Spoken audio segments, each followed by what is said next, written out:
Whether we admit it or not, inherent within our human hearts is the desire to worship, be it money, power, celebrities, possessions, God himself, or yourself. Your deity is whatever dominates your life and gives it direction and inspiration. It's what drives you. Jesus stated it simply, "For it is written, worship the Lord your God and serve him only." But some may object. Why does God say worship me? Is he insecure?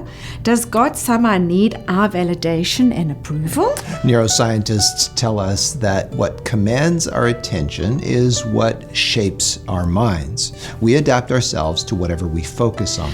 Whatever we idolize, whether it be a person, God, or an idol, we become like it. For example, the ancient Egyptians worshipped many gods, one of which was Ammit, a demoness, with the head of a crocodile, the forequarters of a lion, the hindquarters of a hippopotamus, who punished evildoers by eating their hearts. So imagine your family gathering for evening worship around an idol that is a man-eating creature. And you say, "Dear Lord Ammit, devourer of the dead." Would such worship help your character to grow and expand in attaining higher levels of moral development to become a more compassionate person? What about visiting modern India, where certain Hindu temples are dedicated to the worship of rats? These temples contain large idols of rats, and live rats even infest the temples themselves. These worshippers consider it a great blessing to be bitten by a rat.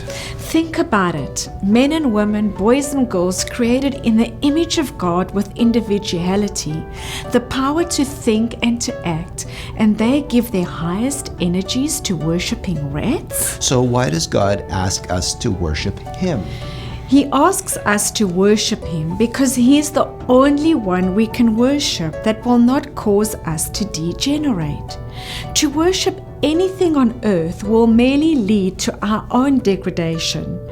Healthy worship ennobles and strengthens our reason and conscience, while unhealthy forms of worship dwarf and enfeeble them. He wants us to grow because we become like the one we worship and admire. The Apostle Paul states this law of worship simply, "But we all, with unveiled face, beholding as in a mirror the glory of the Lord, are being transformed into the same image from glory to glory, just as by the Spirit of the Lord."